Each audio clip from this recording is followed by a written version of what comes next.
Alright, so here's my final version of Outrun. As you can see, the board and the cards are the same, but there's definitely differences. First difference is now I have 2 dice instead of a single die.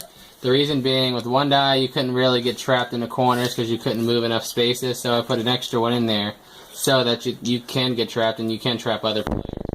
We also have chips now, so we don't lose track of points. There's 15 total chips. You have to get 10 to win.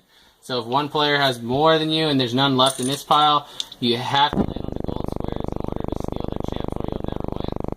We also now have these jigsaw puzzles, part of the challenge cards, and an online Rubik's Cube. Since every store wanted to be sold out with them, I had to use the online one. Alright, so let's start now the same way we did before. Each player chooses which green square you want to start on. I'm starting on this one, he's starting on this one.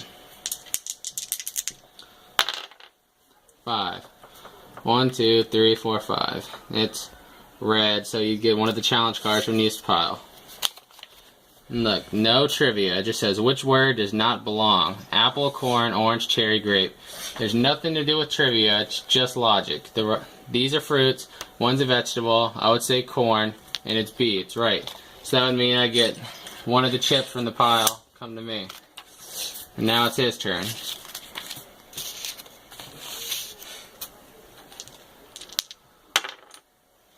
8. He lands on a blue one, so he takes one of the luck cards. And as you can see also, these are nothing to do with skill or anything, it's just something that's completely luck. And we play rock, paper, scissors against each other. Rock, paper, scissors, shoot. I cut him, so I steal his 2 chips. So now I have 3 and he has none.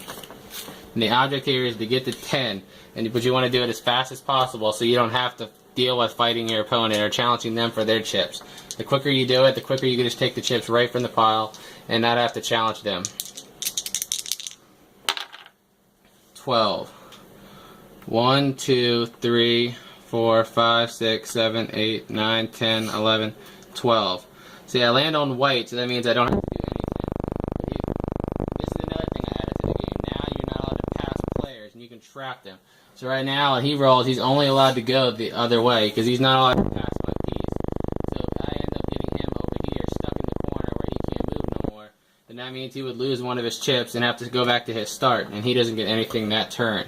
So now he only has one direction to go instead of being able to choose which way he wants to go.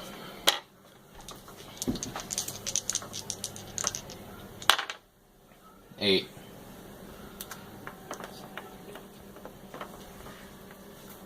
He also lands on a white, so nobody does anything, and it goes back to my turn.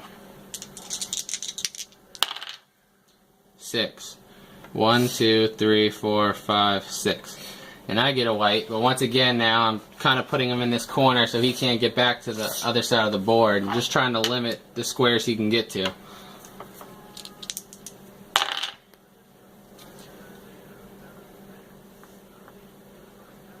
White again.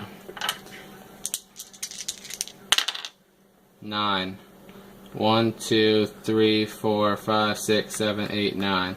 I landed on white, but see, this time I had to count the squares really quick in my head, because if I would have moved 9 spaces that way, I wouldn't have had enough to trap him. I would have ended up on the same square as him, and that would have been my fault, so then I would have lost the chip instead of him.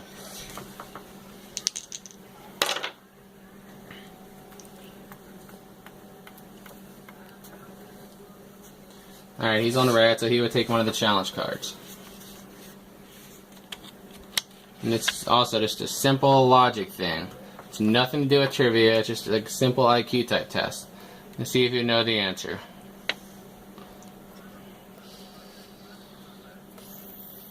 This is where they would get a lot of quick thinking.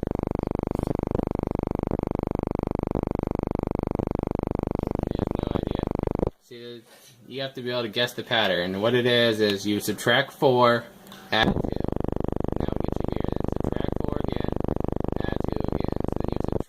So the next number would have been 3 if he would have got it right.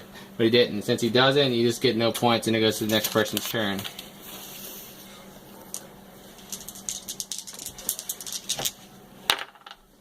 Nine. 1, 2, 3, 4, 5, 6, 7, 8, 9. Now I land on red, so I get another challenge card as well. And this one also just simple mathematics, simple logic questions, no trivia. 123 to 246, that's 324 is the x, and you got to solve for x. So obviously 123 is half of 246, so x would then be twice of what 324 is, so it would be 648. And I get it right, so I take 2 chips. Now I have 5, so I'm halfway there, and I'm keeping him at 0, which is my goal, so I don't have to try to fight for his cards, or his chips.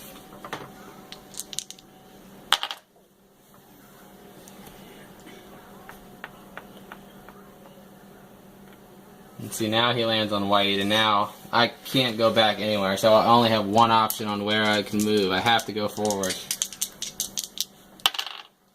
4. 1, 2, 3, 4.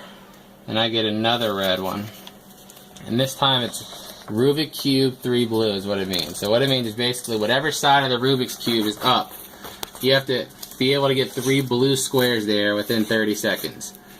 So ready? I'm going to count down from 30, starting now. 30, 29, 20, and I got it. 3 blues right there. So that would mean you get 2 more chips. And now I'm up to 7, and he's still down at 0, which is where I want to keep him. He gets some blue, so it's luck again. And this one would say, you roll 1 die. If it's a 3, you get 3 chips. If it's not, you get nothing. And he gets a 4, so he still gains nothing. He's still stuck at 0.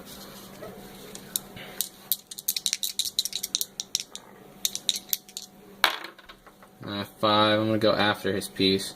1, 2, 3, 4, 5. Just to try to keep him stuck over there where he doesn't have the opportunity to score any points. And now it's his turn. 7. Lands on blue, so he takes another luck card. It says if you have an even number of points, you get 1. Odd, you lose 1. He has 0, so 0 is even. So that means he gains 1 chip now. So now he's got 1, which means, of course, now there's less chips for me to get if I land on 1. So I'm trying to score these next 3 quickly before he gains any more. 7. 1, 2, 3, 4, 5, 6, 7. And I also land on red, which is a challenge card. And I get another one of these number pattern logic type things. And as you can see, the next number would be just you double. Each number is the 2 numbers in front of it, so. Oh, no, actually I got it wrong. So I would get it wrong. I get nothing, because I did it wrong. Just for demonstration purposes. 11.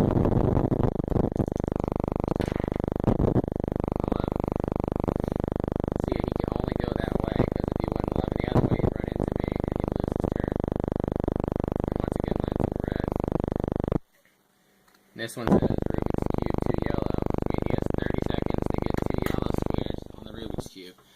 And I'm going to start counting down now. 30. And he got it. So he gets the 2 chips.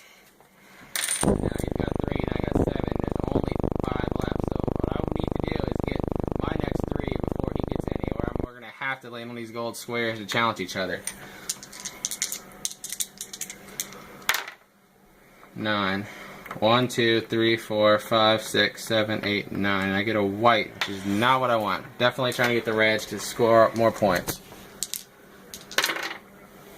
12. So he's got a lot of space to move.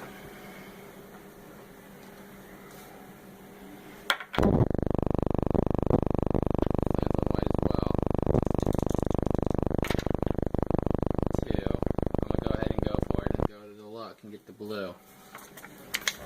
This one's simple. Flip a coin. Heads up, you gain 2. Tails, you lose 1. So I'll go ahead and flip the coin. Heads. So I would gain 2 chips. Now I only need 1 more before he gets those 3. And I don't have to deal with fighting him or challenging him. I just win the game. And now it'll be his turn. 9. He also gets white. So now I'll do my roll again. 6. 1, 2, 3, 4, 5, 6. See, now I land on red, so I get a challenge card. And I also stop him from going that way, so he can't get to these gold squares to challenge me. And he can't get to where there's a greater chance of getting on the red square. So he's forced to go the other way, which is what I want to do to him. Stop him from getting his points. And mine says, which number best completes the analogy? 8 is to 4, as 10 is to what? Of course, 4 is half of 8, so half of 10 would be 5. Again, no trivia, just logic. So I picked D, it's 5, which is right, of course. Now it would give me 2 more chips, put me over 10, and that would mean I win the game.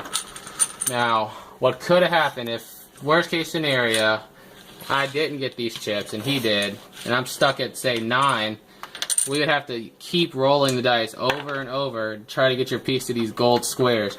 The gold squares means you pull the card up and whoever answers it first, or whoever's able to complete the challenge quicker, is the one that gets the points. But instead of taking them from a whole pile, you steal them from the other person. So if you say I have 9 and you have the other 6, nobody's at 10, but there's no chips left to take, so you have to land on the gold in order to steal it from them.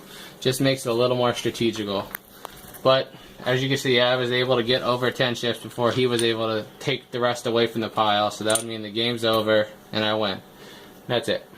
One other thing I forgot to add is there's also these type of puzzles where they're the sliding jigsaw type puzzles. There are cards in there that have you doing a row of these to get the first row, or if the first row is done, do the second. Like this, it says puzzle 1 row, which means you have to get the first 3 in a row, which would be 1, 2, 3 in under 30 seconds. We just happen to not land on those, or not draw those cards when we land on the skill ones, but those are also another element of strategy that's in the game. And that's it.